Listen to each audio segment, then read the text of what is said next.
Honorable Shri Raghav Chadha. माननीय Shri sir, Raghav इस Chadha. Bill pay चर्चा के माध्यम से मैं इस देश के आम हवाई यात्री का दर्द आप सबके सामने रखना चाहूँगा। सर, वादा था कि हवाई चप्पल वालों को हवाई जहाज़ की सैर कराई जाएगी।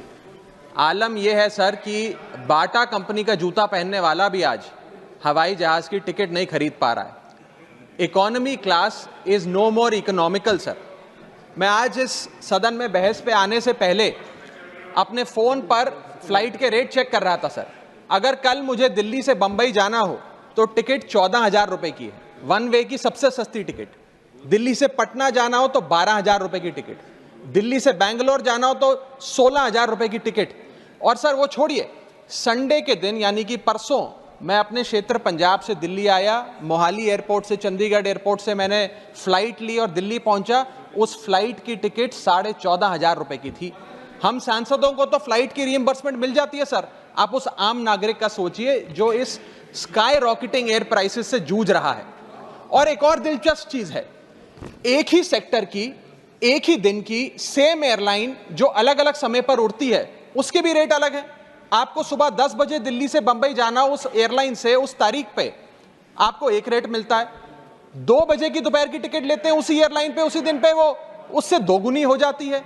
न जाने क्या लॉजिक है सर। हमें इस देश में एयर यात्रा को लग्जरी ट्रैवल नहीं बताना सर, आम ट्रैवल बनाना है जैसे कि ट्रेन का है। और सबसे बड़ी बात सर, इस देश में जहाज में उड़ना और जहाज में उड़ के अपनी मंजिल तक पहुंचना आज भी इस देश की बहुत बड़ी आबादी के लिए एक सपना है।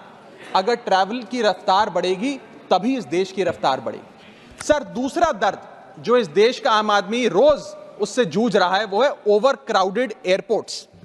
सर, आज हमारे देश के एयरपोर्ट्स बस अड्डे जैसे बन गए हैं। बस अड्डों से बदतर हालत, बदतर व्यवस्था देश के एयरपोर्ट्स पर है सर। सर, टर्मिनल 1 चले जाइए दिल्ली के, टर्मिनल 2 चले जाइए दिल्ली के, आप हालात देखिए। सिक्योरिटी लाइन से लेकर चेक इन लाइन तक लोग लाइनों में खड़े हैं और लाइनों में खड़े हैं और उसके बाद उनकी फ्लाइट भी इस चक्कर में मिस हो जाती है। एक मुसाफिर सही समय पर फ्लाइट नहीं पकड़ पा रहा क्योंकि वो बेचारा चेक इन और सिक्योरिटी लाइन में ही फंसा रहता है। इतने ओवर क्राउडेड एयरपोर्ट्स आज हमारे देश के बन चुके हैं। सर, आज यात्री का तीसरा दर्द, Honorable members, please let the honorable members speak. Please. Sir, बोलने दीजिए। No, honorable members, please, honorable members. माननीय सदस्य, मेरा समय जा रहा है। Please let him speak. Sir, आज एयरपोर्ट्स पर खाना इतना महंगा है, बाजार के मुकाबले 2 गुना 3 गुना दाम है। एक साधारण सी पानी की बोतल जो 20 रुपए की बाजार में मिलती है वो एयरपोर्ट के भीतर जाकर फूड आउटलेट पे 100 रुपए की मिलती है। आज यात्री जो इंतजार कर रहे हैं अपनी फ्लाइट का, वो पानी पीकर पेट भर रहा है कि कहीं 250 रुपए की चाय और 350 रुपए का समोसा ना खरीदना पड़ जाए। बताइए सर, एक आम आदमी एयरपोर्ट पर अपने जहाज का इंतजार करते हुए क्या एक चाय नहीं पी सकता? क्या इस पर कोई रेगुलेशन नहीं होना चाहिए? क्या कोई अफोर्डेबल कैंटीन का मैकेनिज्म नहीं होना चाहिए? चौथा दर्द जो आज इस देश के आम यात्री को सर सहन करना पड़ रहा है वो है पुअर कनेक्टिविटी। आज इस देश के कई टूरिज्म स्पॉट्स पे, कई फेमस शहरों तक जहाज की यात्रा नहीं पहुंचती, फ्लाइट्स नहीं पहुंचती, एयरपोर्ट नहीं पहुंचती। कई शहर, अधिकतर शहर ऐसे हैं जहां पर एयरपोर्ट्स नहीं हैं। इंसान को जहाज लेकर, जहाज से उतरकर कई घंटों का बस का और गाड़ी का सफर तय कर अपनी मंजिल पे पहुंचना पड़ता है सर, सरकार ने कहा कि मालदीव्स मत जाओ, लक्षद्वीप जाओ छुट्टी मनाने। मैं आपको आज का रेट बता रहा हूं सर, अगर आज मुझे दिल्ली से मालदीव जाना हो तो 17,000 रुपए की फ्लाइट है, लेकिन दिल्ली से लक्षद्वीप जाना हो तो 25,000 रुपए की फ्लाइट है सर। तो बताइए हम मालदीव जाएं कि लक्षद्वीप जाएं? सर, चौथा दर्द जो आज पांचवा दर्द जो आज एक आम यात्री को महसूस करना पड़ रहा है वो है sir flight cancellation and delays. Sir, एक आम नागरिक अपनी मंजिल पे, अपनी डेस्टिनेशन पे पहुंचने के लिए, जल्द पहुंचने के लिए कभी कभार ट्रेन यात्रा या बस या गाड़ी की यात्रा नहीं करता, वो महंगी टिकट खरीदता है। महंगी टिकट खरीद के अपनी मंजिल पे समय पे पहुंचना चाहता है। और कुछ ऐसे भी लोग हैं जो आर्थिक तौर पे सक्षम नहीं हैं, लेकिन आपातकालीन परिस्थितियों में, इमरजेंसी सिचुएशन में वो भी महंगी जहाज की टिकट खरीदकर जहाज की यात्रा करना चाहते हैं, अपनी मंजिल पे पहुंचना चाहते हैं। लेकिन क्या वो अपनी मंजिल पे समय पर पहुंच जा रहे हैं?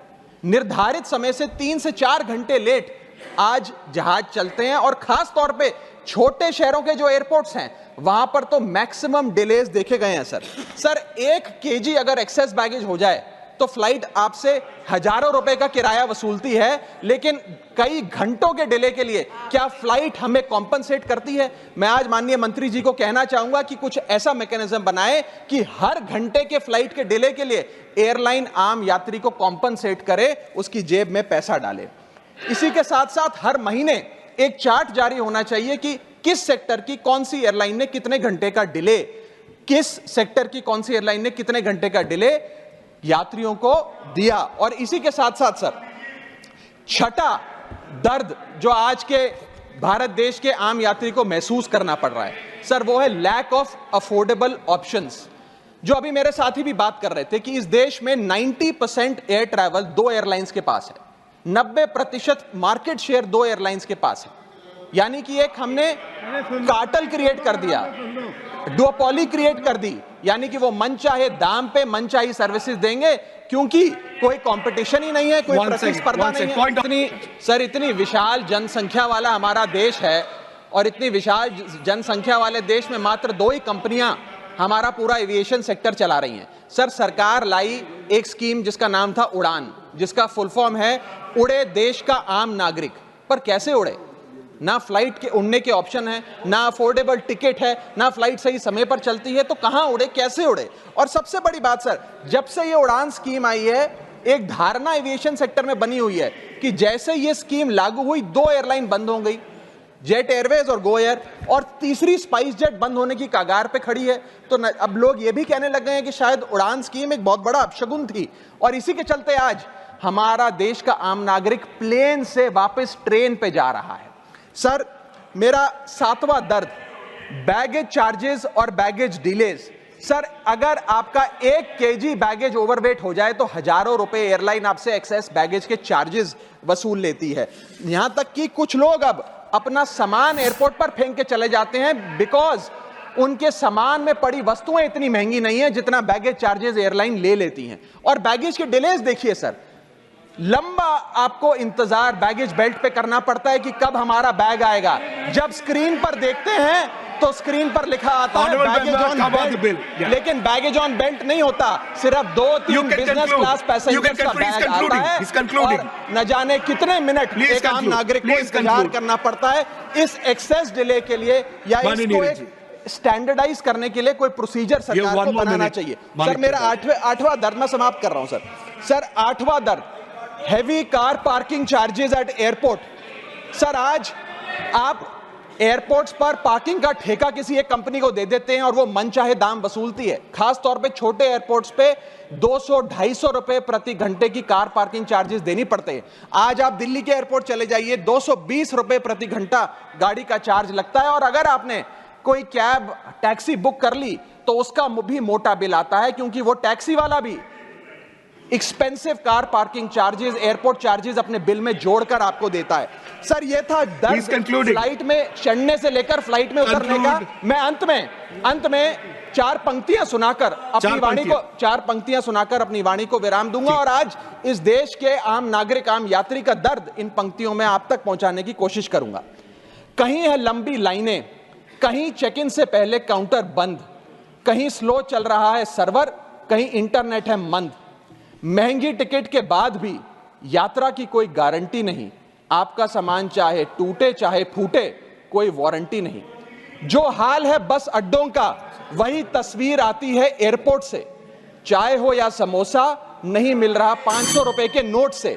रोज फ्लाइटें रद्द हो रही हैं धमकी बम विस्फोट से। आखिरी में सर, कब तक आम आदमी मरता रहेगा एयरपोर्ट की छत गिरने की चोट से? जनता की मुश्किलें तो पल भर में मिट जाएं अगर सरकार को फुर्सत मिल जाए चुनाव या वोट से।